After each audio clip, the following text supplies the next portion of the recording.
কে মন্ত্রীর ছেলে ছিল যা বলাৎকার করেছিল? কে বিধায়ক ছেলে ছিল যা বলাৎকার করেছিল? আপনার পার্টির দলের কে ছিল?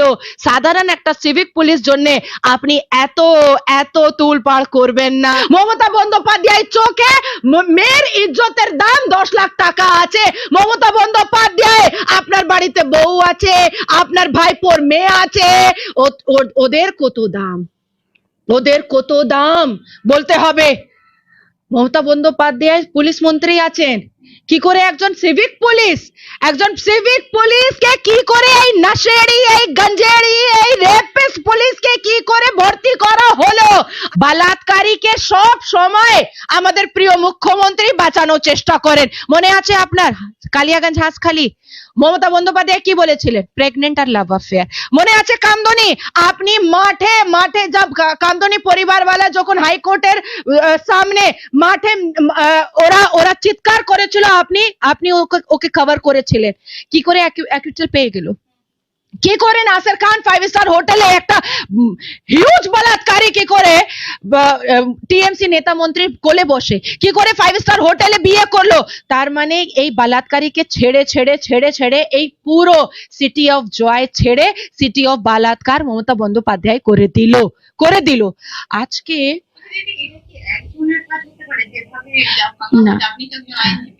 না 158 গ্রাম সেমেন ওই ইন্টারনি ডক্টর বডি থেকে পাওয়া গেল। 158 গ্রাম সিমেন্ট কখনো একটা লোকজন করতে পারে না। অসিফিকেশন আর মেডিকেল রিপোর্ট যা বলে, একটা পুরুষ যখন ডিসচার্জ করে নিজের সিমেন্টটা, যখন মিডল এজ থাকে তখন 7.4 7.5, যখন একদম ইয়াং থাকে তখন 8.9 পয়েন্ট করে, কিন্তু যখন আরো এজেড থাকে তখন 5.4 5.6 করে। তাহলে এই যা বডির ভিতর থেকে 158 গ্রাম সিমেন্ট পাওয়া গেল, তার মানে 7 থেকে 8 লোকজন ওকে ধর্ষণ করেছে, ওকে মেরেছে। তার এটা খুলে বলতে হবে, একটু সময় দেবেন আমাকে। ও তো ডক্টর ছিল, ও যখন চিৎকার করার চেষ্টা করলো তাহলে ওর মুখটা ভেঙে দেওয়া হলো। আপনি দেখবেন ওর মুখের এমন আছে আর পুরো রক্ত এটা ভাঙা আছে। ও যখন চোখ থেকে ওদেরকে দেখার চেষ্টা করেছিল তখন চশমা ফুটে কাঁচটা দিয়ে ওর আই বলটা মানে একদম শেষ করা হলো। ও যখন কোমর থেকে নিজেকে উঠানোর চেষ্টা করেছিল তাহলে ওর এলভিস বোলটা ভাঙা হলো। ও যখন নিজেকে টার্ন করার চেষ্টা করেছিল তখন এই টেলবোনটা ওর ভাঙা দেওয়া হলো। তার মানে একজন এটা করতে পারবে না। ও তো ডক্টর ছিল, ও তো জানতো যে আমি কি করে নিজেকে বাঁচাতে পারবো, আমি কি করে নিজেকে সুরক্ষিত করতে পারবো। বলাৎকার হচ্ছে ঠিক আছে, কিন্তু নিজের জানটা আমি বাঁচিয়ে নি। কিন্তু যারা বলাৎকার 7 জন 8 জন করতো তারা বুঝে গেল যে এ যদি বেঁচে যাবে তাহলে আমাদের জিন্দগি শেষ হয়ে যাবে। তার জন্য ইচ্ছা করে এই দর্দনাক মত ও ইন্টার্নি ডাক্তারকে দেওয়া হলো, এই দর্দনাক মত। এবার মমতা বন্দ্যোপাধ্যায় একটা রোল আসলো, ঠিক আছে, কোন কোন নেতার ছেলে আছে, কোন কোন টিএমসি মন্ত্রী ছেলে আছে, তাকে সুরক্ষিত করার চেষ্টা হবে। আর মমতা বন্দ্যোপাধ্যায় মঞ্চের উপরে দাঁড়িয়ে বলে দিলেন যে 10 লাখ টাকা আমি দেব, আপনি নতুন লাইফটা স্টার্ট করুন। এই মিছিল না করে নিজের মুখ্যমন্ত্রী লেটার হেডে শুধু 2 লাইন লেখার উচিত ছিল, প্রিয় মাননীয় রাষ্ট্রপতি মুর্মুর জি, এই ভারতের রাষ্ট্রপতি মুর্মুর জি, এখন যা আরোপি ধরা পড়েছে আর প্রত্যেক আরোপি ধরা পড়ার পর ওকে মাঠের মাঝখানে মৃত্যুদণ্ড দেওয়া যাবে। রাষ্ট্রপতি মুর্মুর এই জুডিশিয়ারি, এই সাংবিধানিক রোল ওনার আছে কি উনি সাইন করতে পারতেন। তার মানে এটা হলো कि এটা হাতি কা দাঁত খানে কা কুছ और दिखाने का कुछ और। 9 আগস্ট রাতে যা একটা ইন্টার্নি ডক্টর সঙ্গে যা হলো আর সিভিক পুলিশ যা করলো, এই মামলাটা, এই যা ঘটনা হলো, সেটা শুধু পাকিস্তান নয়, পুরো দুনিয়ার সামনে একজন বাঙালি ভোটার হয় আমার মাথাটা নিচু হয়েছে। আপনি একদম সঠিক কথা বলছেন আপনি, একদম সত্যি কথা বলছেন। যে যা পাকিস্তান চ্যানেলে বসে আমি আমি নিজের ভারতের এত গর্ব করি, নিজের ভারতের এত সংবিধান কথা বলি, নিজের পুলিশের এত এত প্রশংসা করি, আজকে পাকিস্তান চ্যানেল আমাকে জিজ্ঞেস করছে কি আপনার পুলিশই তো বলাৎকার করে, আপনার পুলিশই তো মদ খায়, আপনার পুলিশই তো নেশা করে, আপনার পুলিশই তো ব্লু মুভি আর পর্ন মুভি দেখে। আপনি সব সময় পাকিস্তানকে বলেন যে গুগল সার্চ করুন, সব থেকে মুসলমান দেখে পর্ন মুভি পাকিস্তানের ভিতরে, আজকে আপনার পুলিশ দেখে পুলিশ বলাৎকার করে। মাথাটা নিচু হয়ে গেছে। আর আমি জানতাম যে মমতা বন্দ্যোপাধ্যায় যতক্ষণ এই চেয়ারের উপরে বসবে কোনো মহিলা সুরক্ষিত থাকবে না। রোজিনা, যদি আপনার রেপ হবে আপনার স্বামী 10 লাখ টাকা পাবে, যদি আমার রেপ হবে আমার বাবা 10 লাখ টাকা পাবে। মমতা বন্দ্যোপাধ্যায় চোখে মেয়ের ইজ্জতের দাম 10 লাখ টাকা আছে। মমতা বন্দ্যোপাধ্যায় আপনার বাড়িতে বউ আছে, আপনার ভাইপোর মেয়ে আছে, ওদের কত দাম, ওদের কত দাম। আর নির্লজ্জা মা, ওই পুলিশের মা বলছে না আমার ছেলে করতে পারবে না। কি রে বাবা, ও তো নিজের স্বীকার করে নিয়েছে কি ও করেছে। আমরা ডাক্তারকে ভগবান বলি, ভগবানকে আমরা আল্লাহকে দেখতে পারি না, কিন্তু ডাক্তার সামনে যখন আমরা চিকিৎসা করতে যাই আমরা সবসময় বলি আপনি তো ভগবানের মতন, আমার চিকিৎসা করে আমাকে ঠিক করে দিন। একজন ডক্টর মহিলা, ইন্টার্নি ডক্টর মহিলা 36 ঘন্টা কাজ করে একটা সেমিনার হলে গেল নিজেকে একটু আরাম দেওয়ার জন্য, আর ওখানে ওর আঙ্গুলটা ভাঙার হলো, ওর চোখটা ভাঙার রক্ত পড়লো, হ্যাঁ পেলভিক বোন ভাঙা হলো, বলাৎকার হলো, মৃত্যু হলো। যখন বডি পাওয়া গেল তখন দেখা হলো যে একটাও জামা ছিল না, পরিবারওয়ালাকে 3 ঘন্টা দেখতে দিল না, তারপর একটা মিথ্যা কথা বের করলো কে সুসাইড করেছে, তারপরে জানা গেল যে না রেপ হয়েছে। মমতা বন্দ্যোপাধ্যায়, আপনি তো পুলিশ মন্ত্রী, মমতা বন্দ্যোপাধ্যায় যখন প্রথমবার যখন উনি মুসলমান বলাৎকারী নাসির খান কাদের খানকে বাঁচানোর চেষ্টা করেছিলেন, তখন আমি আমার ইন্টারভিউটা বের করে দেখুন, আমি তখন বলেছিলাম যে এইবার এই রাজ্যতে মহিলা সুরক্ষিত নেই কেন। উনি বললেন 7 দিনের মধ্যে ফাঁসি দরকার, এইসব ধরনের লোকজনকে 7 দিনের মধ্যে ফাঁসি দেওয়া হয়। তাহলে এই যে নতুন আইন আছে, এই নতুন আইনে না পুরনো আইনে না সংবিধানে 7 দিনের ফাঁসি কোথাও লেখা নেই, ঠিক আছে। কিন্তু আমাদের সংবিধান একজন মুখ্যমন্ত্রীকে একটা প্রাবধান দিয়েছে। এই যে মিছিল করলো কালকে মমতা বন্দ্যোপাধ্যায়, খুব বড় মিছিল, মাঠে নামলো, একটা লিফলেট নিয়ে একটা হার পরে উই ওয়ান্ট জাস্টিস, সব ফেক মমতা বন্দ্যোপাধ্যায়, সব মিথ্যা। আমি বলছি এই মিছিল না করে নিজের মুখ্যমন্ত্রী লেটার হেডে শুধু 2 লাইন লেখার উচিত ছিল, প্রিয় মাননীয় রাষ্ট্রপতি মুর্মুর জি, এই ভারতের রাষ্ট্রপতি মুর্মুর জি, এখন যা আরোপী ধরা পড়েছে আর প্রত্যেক আরোপী ধরা পড়ার পর ওকে মাঠের মাঝখানে মৃত্যুদণ্ড দেওয়া যাবে। রাষ্ট্রপতি মুর্মুর এই জুডিশিয়ারি, এই সাংবিধানিক রোল ওনার আছে কি উনি সাইন করতে পারতেন। তার মানে এটা হলো कि এটা হাতি কা দাঁত খানে কা কুছ और दिखाने का कुछ और। কেন উনি পুরো এভিডেন্সটা কেন উনি ভ্যানিশ করলেন, কেন ওই সেমিনার হলটা ভাঙা হলো, কেন পুরো এভিডেন্সটা উনি ভ্যানিশ করার চেষ্টা করলেন।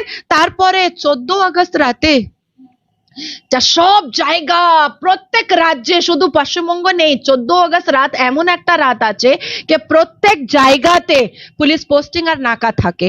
5 জন 4 জন যদি একটা জুট হয়ে কোথাও বেরোয় তাহলে পুলিশ জিজ্ঞেস করে, কোথাও গাড়ি যায় তাহলে পুলিশ জিজ্ঞেস করে, কোথাও ট্রাক যায় তাহলে পুলিশ জিজ্ঞেস করে, কোথাও বাস যায় তাহলে পুলিশ জিজ্ঞেস করে। নিজের ফ্যামিলিওয়ালা যদি 4 জন 5 জন 8 জন একটা গাড়িতে বসে কোথাও যায় তাহলে পুলিশ চেকিং করে নাকাতে। 14 আগস্ট কেন, 15 আগস্ট অনেক ইম্পর্টেন্ট ডে, আমাদের আজাদি ডে। তাহলে পুরো তাহলে এক ট্রাক আর বাস, লাঠি, অস্ত্র কি করে চলে গেল। তার মানে মহিলা তার মানে মুখ্যমন্ত্রী পুলিশ মন্ত্রীও আছেন, তার জন্য উনি অ্যালাউ করে দিয়েছেন, যাও সিসিটিভি ক্যামেরা ভেঙে দাও, যাও সিসিটিভি ক্যামেরার পুরো প্রুফটা শেষ করে দাও। তার মানে মুখ্যমন্ত্রী মমতা বন্দ্যোপাধ্যায়, পুলিশ মন্ত্রী মমতা বন্দ্যোপাধ্যায়, মাইনরিটি মন্ত্রী মমতা বন্দ্যোপাধ্যায়, আপনি একটু বলুন কে মন্ত্রীর ছেলে ছিল যা বলাৎকার করেছিল? কে বিধায়ক ছেলে ছিল যা বলাৎকার করেছিল? আপনার পার্টির দলের কে ছিল? সাধারণ একটা সিভিক পুলিশ জন্য আপনি এত এত তুলপাড় করবেন না। শেখ শাহজাহান আপনার নেতা ছিল, তার জন্য আপনি তুলপাড় করলেন। এই দবং গুন্ডা নেতা কেষ্ট ছিল আপনার একদম বাম হাত, তার জন্য আপনি এত তুলপাড় করলেন। এবার আপনাকে বলতে হবে কি আপনি একটা সিভিক পুলিশ পক্ষে এত তুলপাড় করবেন না। কে নেতা মন্ত্রীর ছেলে ছিল সেটা আপনাকে আজ না কাল বলতেই হবে মমতা বন্দ্যোপাধ্যায়। আমি বলছি যে মুখ্যমন্ত্রী বলছে হাতরাস উন্নাও যখন হয় তখন এই বিজেপি কোথায় থাকে? যখন রাজভবনে শিলত্রাণী হয় তখন এই বিজেপি কোথায় থাকে? আজকে বড় বড় কথা বলছে, আমাকে বাংলাদেশ দেখাচ্ছে। না, বাংলাদেশ তো উনি 2.0 বানিয়ে দিয়েছেন। এবার তো মমতা বন্দ্যোপাধ্যায়কে অপেক্ষা করতে হবে যে যা মুসলমানকে উনি ভোট ব্যাংকের মাধ্যমে নিজের পকেটে রেখেছেন, এই মুসলমান রোহিঙ্গা আর বাংলাদেশি ঘুষপেটিয়া, এই পশ্চিমবঙ্গ জেহাদি মুসলমানকে নিয়ে কখন কখন শেখ হাসিনা মতন ওরার বাড়িতে ঢুকবে সেটা উনি অপেক্ষা করুন। Time is coming. মুসলমান কিচ্ছুই করতে পারবে, কিন্তু কিন্তু আমি টপিক থেকে ডাইভার্ট হব না। আমি বলবো যখন মণিপুরে রেপ হলো আমরা কি আলোচনা করলাম না? আপনি তো এসেছিলেন আমার পাশে, আমি কি নিন্দা করলাম না? যখন হাতরাসে আসিফা রেপ হলো তখন আপনি তো এসেছিলেন, আমি কি নিন্দা করলাম না? যখন সমাজবাদী পার্টি দুজন নেতা রেপ করলো, 12 বছর লড়কি মেয়ের আর 15 বছর মেয়ে, আমি কি নিন্দা করলাম না? করলাম। কিন্তু পশ্চিমবঙ্গতে যখন রেপ হবে আর নির্ভয়া থেকে বড় রেপ হবে, পুলিশ করবে, তাহলে আমরা নিন্দা করব না? আমরা কি করব? মুখটা বন্ধ করে বসে যাবো আর কিচ্ছু বলবো না? আমরা কি বলবো যে না না দিদি আপনি তো পুলিশ মন্ত্রী, আপনার পুলিশ করেছে, তাহলে চুপ, কিচ্ছু বলো না, একদম চুপ করে বসে থাকো। কেন করতে পারে? আমাদের প্রিয় মুখ্যমন্ত্রী পুলিশ মন্ত্রী আছেন, তার জন্য ওনার পুলিশ মন্ত্রী আমাদের রেপ করতে পারবে, আমরা কিচ্ছু বলতে পারবো না, আমরা চুপ করে বসবো। এই রাজ্য সরকার প্রিয় মুখ্যমন্ত্রী পাশে আছে, আমরা প্যান্টটা খুলে দিয়ে দেব পুলিশদেরকে, সেটাই করব। কি আমি অনেক কিছু ব্যবস্থা নিয়েছি। কি ব্যবস্থা? কি ব্যবস্থা? কি ব্যবস্থা? একজন নয় সন্দীপ কেন অ্যারেস্ট হচ্ছে না? কেন অ্যারেস্ট হচ্ছে না? কেন এই রুমটাকে কেন ভাঙচুর করা হলো? কেন মমতা বন্দ্যোপাধ্যায় পুলিশ মন্ত্রী থেকে রিজাইন করছে না? কেন করছে না? আমি মমতা বন্দ্যোপাধ্যায়কে জিজ্ঞেস করছি 10 দিনের মধ্যে যদি আপনি রিজাইন না করবেন তাহলে আপনি অভিষেক মনু সিংভিকে রাখুন, চাहे আপনি কাউকে রাখুন, আপনাকে ফেস করতে হবে। লিগ্যাল চ্যালেঞ্জ আমি করছি, আপনাকে ফেস করতে হবে। আপনি একজন পুলিশ মন্ত্রী হয়ে কি ধরনের লোকজন বলাৎকারী আর গঞ্জেড়ি আর ব্লু মুভি দেখার আপনি পুলিশদেরকে হায়ার করছেন? কি ধরনের পুলিশ এখানে থাকবে? তাহলে কলকাতা পুলিশ স্টিকার লাগিয়ে কেন ঘুরতো? নিজের ওর মা বললো যে আমার ছেলে বলেছে কি আমি কলকাতা পুলিশে চাকরি করি, ওর গাড়িতে তো কলকাতা পুলিশ স্টিকার ছিল। পুলিশ কেন সরকারি হাসপাতালে পুলিশ কেন বসায়া যায়?